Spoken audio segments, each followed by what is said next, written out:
Disney movies are supposed to be safe, warm, happy, but inside almost every single one, there is a moment where the hero stops breathing. A body on the ground, silence. Some came back through magic. Some through love. Some actually died first. These are the Disney heroes who almost didn't make it. Snow White and the Seven Dwarfs, 1937. It started here. Snow White and the Seven Dwarfs came out in December 1937. It was the world's first full-length animated movie. Walt Disney built the entire studio on it. And inside that film, Disney placed something that nobody expected. The main character dies. The evil queen hands Snow White a beautiful red apple. Snow White takes one bite. She collapses. Her eyes close. By the time the dwarfs find her, she is lying on the floor, completely still. They build her a glass coffin. They place flowers around her. The whole forest goes quiet. Animals gather to mourn. The dwarfs weep, every single one of them. Disney held that image on screen for a long time, long enough that children watching it in 1937 had no idea if she was coming back. She was the first Disney hero to die, and the only thing that saved her was a kiss from a prince who loved her. When Snow White opens her eyes, the entire theater exhaled. People who saw the original 1937 release described it as one of the most shocking moments they had ever seen in a film. Disney had just proven something enormous. If you make the audience believe the hero is gone, the moment they return hits like nothing else. Every single near-death moment in every Disney movie that came after started right here, with a girl, an apple, and a glass coffin in the woods. Pinocchio, 1940. 3 years later, Disney did it again, but this time it was darker. Pinocchio is a wooden puppet who wants to become a real boy. At the end of the film, he chases a whale named Monstro through the ocean to rescue his father Geppetto. He manages to pull Geppetto to safety, but the wave from Monstro's crash slams them both onto the rocks. When the scene settles, Geppetto and his animals are all safe on shore. Pinocchio is lying face down in a shallow tide pool. He is not moving. Geppetto picks him up. He calls his name. Nothing. He carries him home and lays him on his bed, still not moving. They all gather around him and cry. This is different from Snow White. There is no queen's curse to break, no obvious magic cure. Pinocchio drowned. He pushed himself past the breaking point to save his father, and it cost him everything. Then the blue fairy appears and speaks the words Geppetto has been waiting his whole life to hear. She turns Pinocchio into a real boy. He wakes up. He did not just come back to life. He came back as something new. The reward for dying selflessly was becoming who he had always wanted to be. It is the most complete near-death story Disney ever told. The boy gave everything, and everything was given back. Bambi, 1942. Bambi is where Disney stopped pulling punches. Early in the film, a hunter shoots Bambi's mother. She does not come back. That death is permanent, and Disney knew exactly what they were doing. But near the end, Bambi himself almost dies twice. First, he is shot by a hunter during a deer hunt. He falls. He is bleeding. His father finds him and tells him to get up. Bambi forces himself to his feet and runs. Then the forest catches fire. The flames spread faster than Bambi can run. He can barely see through the smoke. His father has to push him forward to keep him from collapsing. Both moments are quiet, no dramatic music, no magical solution, just fire and blood and a young deer trying to survive. Bambi makes it out. He lives, but Disney wanted you to feel the weight of every second he might not have. Sleeping Beauty, 1959. Aurora never even knew the danger was coming. She was cursed at birth by the witch Maleficent. On her 16th birthday, Aurora touches the spindle of a spinning wheel and falls into a deep sleep, not just tired. The curse makes it impossible to tell the difference between sleep and death. The three good fairies put the entire kingdom to sleep so that nobody would be alone when she woke. The king and queen are frozen in place. The whole castle goes silent. Prince Philip fights through an enchanted forest, battles a dragon the size of a building, and climbs a tower of thorns to reach her. When he kisses her and she opens her eyes, she has no memory of what just happened. Aurora was the most helpless of all the Disney heroes. She could not fight the curse. She could not save herself. She was unconscious through all of it. Her entire survival depended on people who loved her, refusing to give up. Beauty and the Beast, 1991. The Beast is the only Disney hero who dies completely and comes back as a different person. At the top of his own castle, Gaston stabs him from behind. The Beast falls. Belle grabs him and holds him at the edge of the rooftop. She tells him not to leave her. He goes still in her arms. That is the moment. His hand drops, his breathing stops, and Belle says the words she never said before, "I love you." The enchantment breaks. Light fills the sky. The Beast's body rises. He transforms. The prince underneath the curse returns. He is not just saved, he is restored. Everything the spell took away from him, the love he thought nobody would ever give him, comes back all at once. Disney did something rare here. They let the hero actually die first, fully, not just fall, not just collapse, die, and then come all the way back. Aladdin, 1992. Aladdin almost dies twice before the movie even reaches its final act. The first time, Jafar orders the royal guards to throw Aladdin into the ocean in chains. He sinks. He is running out of air. The genie has to use one of the 3 wishes to pull him out. The second time, Jafar has become an all-powerful sorcerer. He transforms the cave into a trap and buries Aladdin alive under shifting sand. Aladdin has to outsmart Jafar, using nothing but words to get out. What makes Aladdin different from most Disney heroes is that he saves himself. No magic kiss, no fairy. He talks his way back from the edge. The kid from the streets, who was told he was worth nothing, figures out how to outthink the most powerful man in the kingdom. The Lion King, 1994. Simba almost dies 3 times in The Lion King. The first time, he is trapped in a gorge, while a stampede of wildebeest rushes straight at him. He is a small cub. He clings to a dead tree branch over the flood of animals below. Mufasa saves him.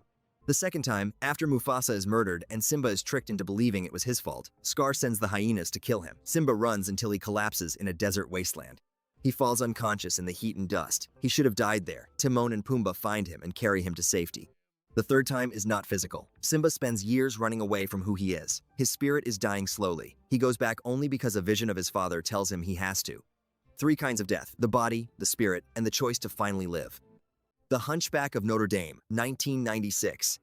The Hunchback of Notre Dame is one of Disney's darkest films, and Esmeralda's near-death moment is the most brutal in it. Frollo ties Esmeralda to a stake in the middle of Paris. He lights the fire below her. The smoke fills her lungs. By the time Quasimodo breaks free and reaches her, she is limp. She is not responding.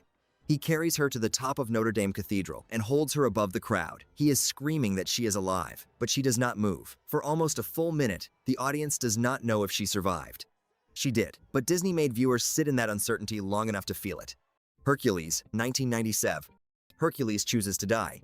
After Meg is killed, saving him, Hercules goes to the underworld to bring her back. He steps into the river of death and starts swimming. His life force begins to drain. His skin ages. His body starts to break down. He keeps swimming. Hades watches in disbelief because it is impossible for a mortal to survive the river. But Hercules was born a god. The closer he gets to death, the closer he gets back to the divine power that was stolen from him. He reaches Meg's soul, pulls her free, and his body glows with godlike light. The sacrifice completes him. He came to the underworld as a mortal and left as a god. Disney took the hero to the edge of death and used it to show exactly who he truly was. Mulan, 1998. Mulan buries herself and the main villain under an avalanche. Shan Yu, the leader of the Hun army, has her squad outnumbered and outmatched on a mountain pass. Mulan grabs the last cannon. She fires it directly into the mountainside above the army. Snow and rock bury everyone, including her. Her commander, Shang, digs her out. She is alive but badly injured, and she is bleeding from a wound she got earlier in the fight. The medic who treats her discovers she is a woman, which was a crime punishable by execution. Mulan faces the second near-death moment on her knees in front of Shang's sword. He lowers the sword and walks away. She survives, but only because of mercy she had no control over. Tangled, 2010. Flynn Rider dies in Tangled. There is no other word for it. Mother Gothel stabs him with a dagger to stop him from escaping with Rapunzel. He is on the floor, bleeding. He uses the last of his strength to reach up and cut Rapunzel's magical hair, which destroys Gothel and ends her power over Rapunzel forever. He dies with Rapunzel kneeling beside him. She cries. The tears fall on his face, and the healing magic that has always been inside her, the same magic she used her whole life without knowing its full power, brings him back. The thief who spent his whole life taking things finally gave something away freely. His life, for hers, and the gift that came back to him was everything. Frozen, 2013. Anna's near-death moment in Frozen is built entirely on a lie. For most of the film, everyone believes that an act of true love has to be a kiss. That is the rule. That is what all the old stories say. But Anna's heart is frozen solid by her sister Elsa's magic. She is turning to ice. She has minutes. The only thing that can save her is true love. She is pointed toward Hans. She runs to him. He turns away. He is not who she thought he was. She has one chance left. She sees Elsa about to be killed by Hans. She throws herself in front of the sword. She turns completely to ice. The sword shatters on her frozen body. And then the ice melts.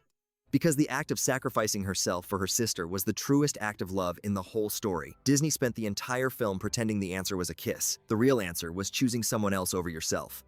Big Hero 6, 2014. Baymax is a healthcare robot. He was built to heal people, not to fight. At the end of Big Hero 6, Baymax and Hero are trapped inside a portal that is tearing itself apart. Callahan's daughter is trapped inside too. The only way to get her out is to fire Baymax like a rocket directly toward her. There is no path back from that.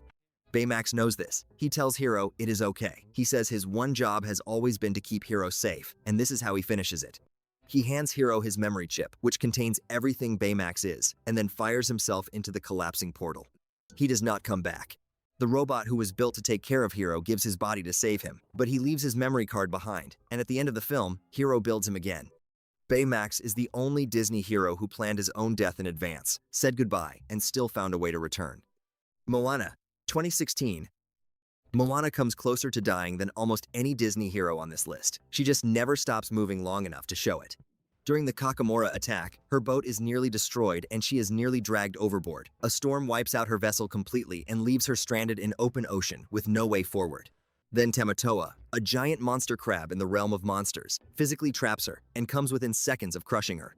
3 separate moments where a wrong move ends everything. She survives each one, not through magic, not through rescue, but through refusing to quit, when quitting would have been the only reasonable choice. What makes Moana different from every other hero in this documentary is that none of those moments break her. Most heroes collapse first and then find strength. Moana finds it while the danger is still happening.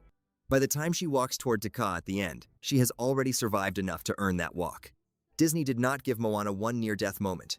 They gave her the entire ocean trying to stop her, again and again, and every single time, she got back up. Conclusion. 15 heroes, 15 moments when everything should have ended. What connects every single one of them is not magic. Magic is just the delivery method. The real reason each of them survived is the same. They stopped thinking about themselves. Every time a Disney hero almost dies and comes back, it is because they gave something away. That is the secret Disney has been hiding in plain sight for almost 90 years. The way to survive is to stop holding on.